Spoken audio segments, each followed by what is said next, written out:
O nga pala, naisipan ko na mula dito sa may Ecoland Transport Terminal, sasakay ako ng taxi papuntang Matina Crossing.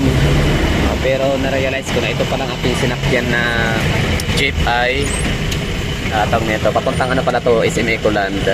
Doon tayo bababa sa may crossing ng Times Beach, no? Sa may Coastal Road. Tapos mula sa may Coastal Road, doon na tayo sasakay ng taxi papuntang Matina Crossing, diba? Road trip lang kasi at least naman kasi wala talaga tayong magagawang ma-achieve ngayong araw na to. So at least man lang nakalabas, no? So hindi tayo, na-save tayo from strokes kasi kakahiga na lang, kakahilata, baka ma-stroke tayo doon. Walang magandang mangyari, no? So dito na tayo ngayon sa may Ecoland Transport Terminal. Didireksyon ko tayo ng tawag niya to, Tulip Drive, no?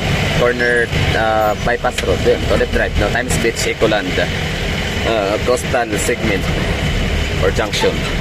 So mula dito, i-vlog ko na lang, no, kung anong ganap nga ba dito sa may Ecoland at si mga kalye na madadaanan all the way to Ecoland Drive. So tingnan natin yung traffic kung gano'n ba rin ka-traffic dito. Gayong may eskwelahan dito, ha, merong John Paul College, tapos merong Agro College naman dito sa likodan. Pero Agro College hindi naman masyadong nagkukos ng traffic sa mga estudyante sa Agro College, no? Kasi yung kaya lang kunyari may mga sasakyan man sila for sundo, hindi naman talaga rito sila magsusunduan kasi sa likod nito merong doon, pero silang kalye talaga. So hindi sila nakagilid, no, sa highway ang Agro Industrial Colleges Foundation, kaya okay lang, hindi sila masyadong nakapag-cause ng traffic. Unlike Ateneo de Davao University, Holy Child, eto John Paul College. Pero di ko alam ang John Paul College kung nagkukos pa sila, nag-create pa sila ng traffic since hindi tayo exposed dyan sa lugar, hindi tayo laging nakapunta. So yun lang, no, bali UM, yan, University of Mindanao sa Matina, Ateneo de Davao na Great School, although meron yatang back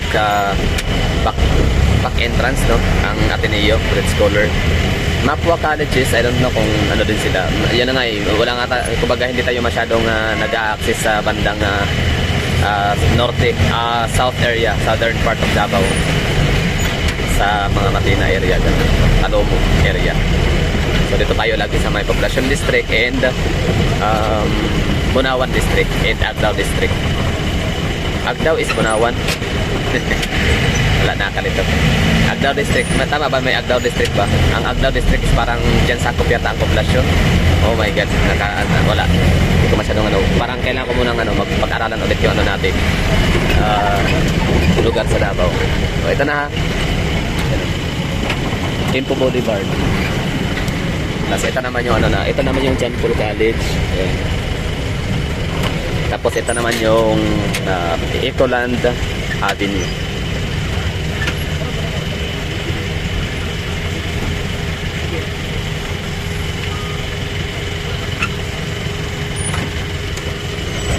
So parang may traffic dito. Ito yung kay DNCI is Constantly Incorporated, tama, no? DNCI Verdon Park, no? So sila yung nagmamay-ari ng sabi nila is buong Ecoland daw. Although pwede, no? Kasi yung yan ang mga sabi-sabi dati nung hindi pa ako nagba-vlog nun, eh. Talagang dinig ko na yan, ang may-ari ng Ecoland is Constantly Verdon Park. Kasama na yung parang transport terminal.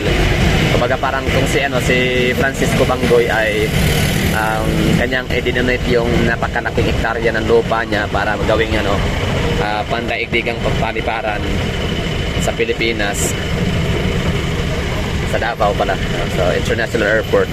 Ito naman si Constantly, parang binigay niya ang malaking hektarya din para sa gawing Ecoland Transport Terminal. Pero pa-comment nga dyan mga kagalang mga Davawin yung na expert dyan, no? Again na, open po for corrections.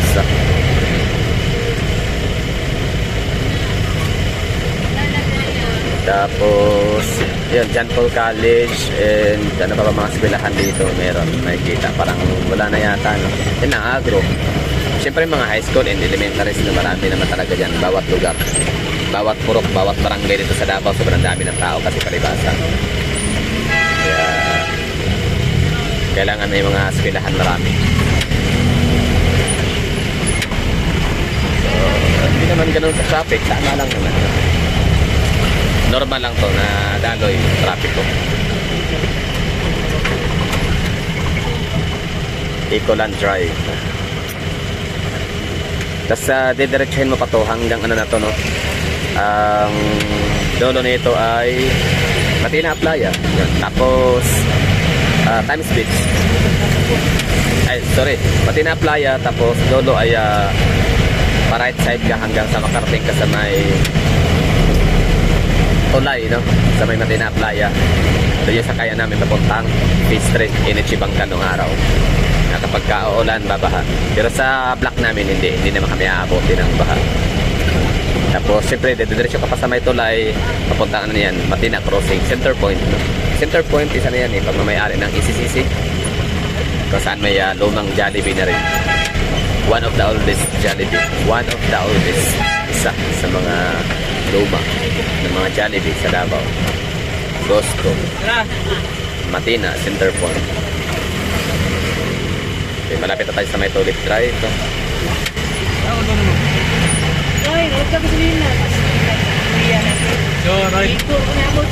So itong lugar na to dito, ano to i-demolish pa rin naman daw to. Nakausap ko naman yung mataga dito na din sa may ano, sa may Times Beach no Costa, yung natamaan ng ano, natatamaan ng road widening. So sabi nga nila, ito rin daw ay i-demolish no ng DPWH and Conson Hills. Parang sabi nung mama na walang problema sa gobyerno, di naman sila ganun ka problemado. Kasi alam naman na yung kapasidad ng gobyerno kung magkano lang talaga yung ano, ibabayad. Kung meron man na talaga silang hihingian ng malaking presyo ito mga consumptive. Kung meron daw silang lalabanan, consumptive. Anyway, so ano yan, another issue naman yan. So dito na tayo bababa. So in fairness, meron na bang traffic lights? So far parang wala pa. Traffic enforcer pa lang, CTTN. Bababa na tayo dito. Okay, okay. So dito na tayo, no? Nakababa na din sa wakas. Ecoland Drive, corner Tulip Drive ba? Meron na kagad ang ano, parang wala to dati Minute Burger. Parang bagong gawa lang to dito. So far wala pang na-installed na traffic lights. Meron pa lang dito ay traffic CTTM mo. Okay, so inapakan pa nila yung ano, di ko alam bakit. Baka hindi sila aware kasi naka-helmet. Pero okay lang naman. Bakit kaya? Ano ba? Paano ba tatawid? Paano malaman na pwede na tumawid? O ito mga kagala, tingnan yung ano sitwasyon dito sa intersection ng Tulip Drive, corner Ecoland Drive. Mga sasakyan, madami. Siyempre, dadaan yan sa ano. Ito yung mga supposedly doon dadaan to sa MacArthur Highway. Pero salamat at binuksan na tong ating coastal road. 7 kilometer mahigit. Na Matina Times Beach Junction hanggang sa may Bago Aplaya. So napakalaking tulong ng 7 kilometer, no? Yan ang bubunuin mo na traffic, di ba? Sa may MacArthur Highway, malupitang traffic yun talaga. As in masistress ka. Gutom, bad trip, road rage, gano'n, no? Sige, tuloy pa daw, tuloy. Sige, tuloy lang. Kasi magdidilim na, hindi na masyadong visible ang kulay ni Kuya na na dilaw. Kasi magdidilim na. Dapat white na, no? Dapat meron silang color coding sa damit. Pagkagat ng oras, dapat color white na. Para mas malinaw, okay? So, pwede na siguro kaming tumawid. Pwede na, no? Okay. Tawid. Ang dating, ito, pilahan to dito dati, paradahan ng jeep. Ngayon wala na. No more, kasi obstruction. Tapos dating mga natitindang mga barbecue stands, nagtitindang mga lechon manok na bango-bango. Prito ka talaga, lechon manok. Kaya kung kumain na isang buo nun, mga hagala. Basta mga FYI lang, kumbaga share ko lang, no. Tapos yan, may mga massage pa rin naman, pero yun na nga, hindi talaga sila pwedeng umapak dito sa sidewalk area kasi hindi naman talaga to intended for mga massage, ganyan no, mga masahista o ano mga negosyo o mga ano nila dyan, mga pagkakakitaan. So kailangan talaga lang iwasan. So siguro mamaya pag wala nang masyadong traffic, wala nang mga CTTM o pwede na siguro no, i-consider din naman natin yan. Hindi naman tayo ganun siguro ka stricto. So maintindihan natin yan. Hanap buhay, hindi naman nila ikayayaman yan no. So parang support na din. So itong mga to, ginawa na ito paradahan dito. So di ko alam kung okay lang ba to, pero siguro okay lang din naman siguro no. Parang pinagbigyan to sila ng mga taga CTTMO. O kasi merong CTTMO dito. Pero hindi naman sila sinita. Tapos may nakalagay naman dito na no parking anytime. Tow away zone.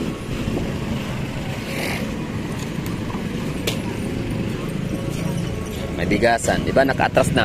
So, 'di ba sa mga dating namamasyal sa Davao, sa Times Beach particular, 'di ba? Alam naman natin tong lugar na 'to dito, 'di ba? Dati ano lang 'yan single lane lang 'yan one lane lang yung kabilaan. Tapos ito ang mga bahay na to dito. Itong kinatatayan natin bahay to dito, mga paupahan, bahay, mga ganyan no. Tapos ito mga kainan, tapos mga bitsukihan na din no, mga karinderya. Dahil nga sa road widening nitong kinanta tayo din no, 2006-2007-2008 no, yung mga tatlong taon na yon na namamasyal tayo dito sa may Times Beach. Dahil nga ligo sa dagat, tapos yun nightlife no. Hindi siya pang mayaman, tama lang no, pang nightlife lang siya sa mga hindi rin naman ganoon ka jologs no. Tama lang no, hindi siya para sa mga hindi mahilig sa mga social na area like mga event na mga venue no, like if tourist. So dito kami kasi karaoke yan, videoke, hulog-hulog, di ba? 2 piso per kanta, naging 3, naging 2.5. Ewan ko ngayon magkano na ang karaoke sa Davao. Kasi since also na yung speaker tapos cellphone yan, pwede ka na mag-karaoke through YouTube. So grabe yung evolution ng natin, ng innovation sa technology. So daming mga traditional businesses ang mga nagsasarado or nawawalan ng income. Ganun talaga no, walang permanente sa mundo. Tapos ano ba yun, mga bahay-bahay to dito, tapos karinderya, biltsukihan, tapos doon kami syempre sa malapit sa dagat para paglasing na pwede na mag-loblob sa dagat, maliligo. Ngayon ito na siya ngayon no, napaka-malawak na siya na lugar. No parking anytime na siya, tow away zone na siya, tapos yan.